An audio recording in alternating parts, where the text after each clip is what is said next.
প্রিয় মিডিয়ার বন্ধুগণ, আমরা জানেন আপনারা যে আমরা বহু বছর ধরে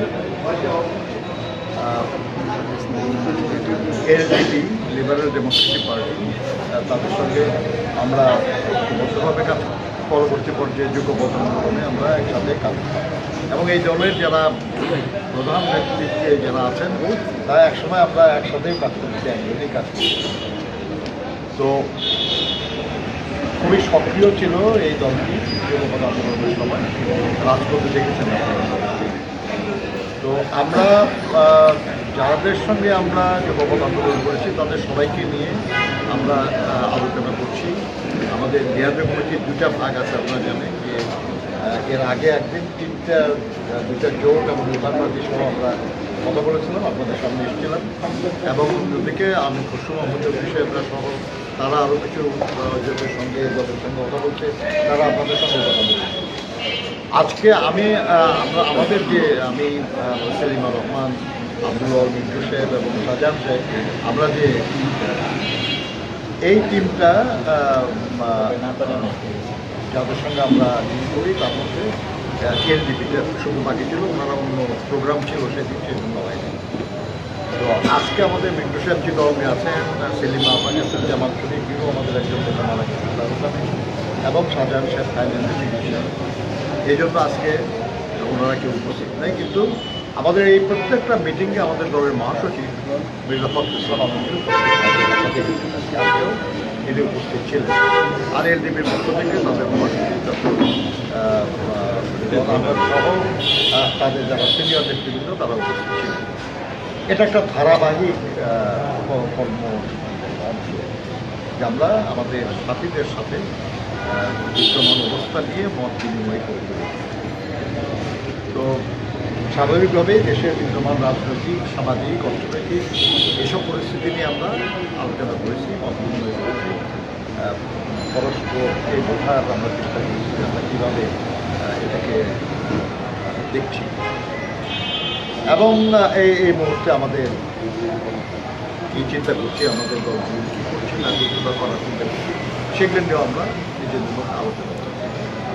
আমরা দেশে বিদ্যমান যে পরিস্থিতি, দ্রব্যমূল্য, আইন শৃঙ্খলা, এই যে গতকাল আপনি সচিবালয়ে যে অগ্নিকাণ্ডটা ঘটেছে, বিভিন্ন বিষয়গুলো নিয়ে আলোচনার মধ্যে আসছে, আমরা আলোচনা করেছি।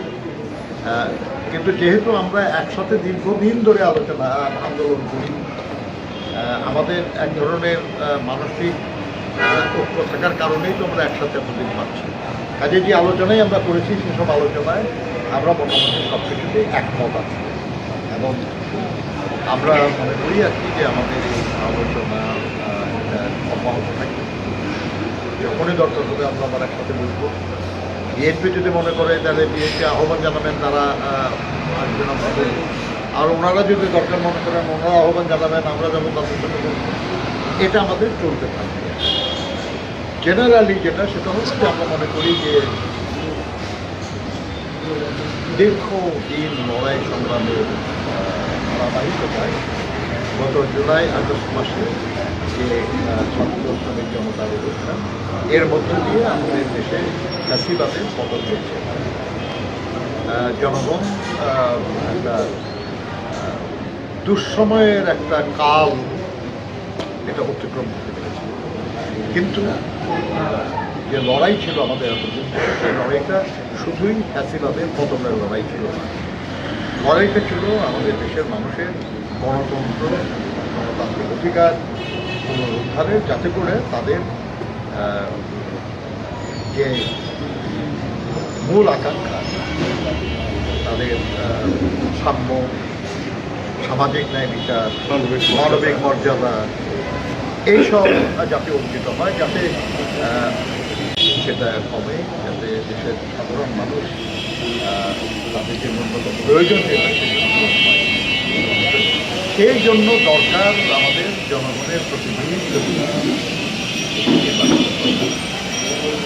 যত দ্রুত হয় তত ভালো।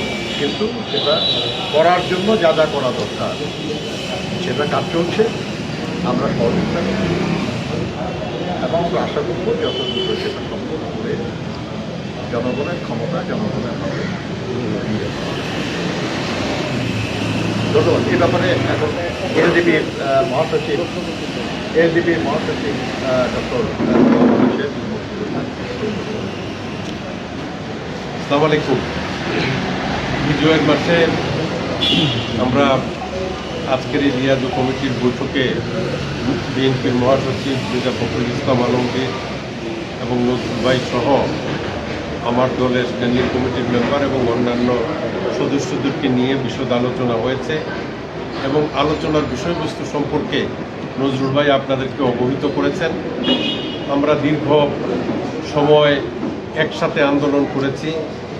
দেশনেত্রী বেগম খালেদা জিয়া 2012 সালে যখন বিএনপির নেতৃত্বে জোট গঠন করেন, সেই জোট এবং পরবর্তী সময়ে যুগপৎ আন্দোলনে আমরা বিএনপির প্রতিটা প্রোগ্রামের সাথে একাত্মতা ঘোষণা করে আন্দোলনের সংগ্রামে আমরা সবসময় অংশগ্রহণ করেছি এবং এখনও সেই যুগপথের দ্বারা অক্ষুণ্ণ রেখেছি।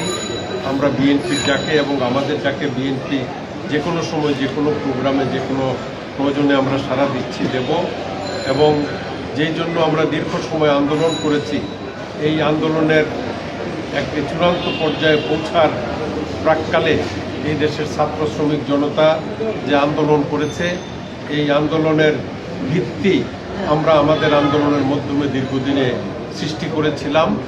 তো সেই আন্দোলনের মাধ্যমে আজকে স্বৈরাচার পতনের পরে আমাদের যেই উদ্যোগগুলো দেশে রাষ্ট্র কাঠামো গঠনের জন্য প্রয়োজন, সেই জন্য সামগ্রিকভাবে বিএনপির নেতৃত্বে আমরা তাদের সকল পদক্ষেপকে সমর্থন দিয়ে এই দেশে রাষ্ট্র কাঠামো পুনর্গঠনের জন্য যে উদ্যোগ বিএনপির পক্ষ থেকে গ্রহণ করা হয়েছে, সেগুলো আমরা বাস্তবায়নের জন্য তাদেরকে সর্বাত্মক সহযোগিতা দেব এবং তাদের পাশে থাকব।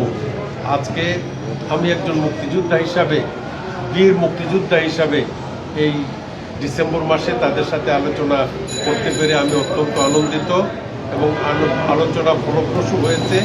আর যে বিষয়গুলো নিয়ে আলোচনা হয়েছে, দেশের যে সার্বিক অবস্থা, অর্থনৈতিক অবস্থা, সামাজিক অবস্থা এবং আমাদের সাম্য, মানবিক মর্যাদা এবং সামাজিক ন্যায় বিচারের লক্ষ্যে এবং এই দেশে একটি সুষ্ঠু গণতান্ত্রিক প্রক্রিয়া প্রবর্তনের মাধ্যমে এই সকল সংস্কার যত তাড়াতাড়ি সম্ভব হয় সেইগুলো সমাপ্ত করে একটি গণতান্ত্রিকভাবে নির্বাচিত সরকারের হাতে যাতে ক্ষমতা হস্তান্তর করা হয়, সেই বিষয়গুলো নিয়েও আমরা গুরুত্ব সহকারে আলোচনা করেছি। তো আপনারা দীর্ঘক্ষণ আমাদের জন্য অপেক্ষা করেছেন, কথা শুনেছেন, আমার কথা শুনলেন। আপনাদের সবাইকে ধন্যবাদ। আসসালামু আলাইকুম। Thank you. Thank you.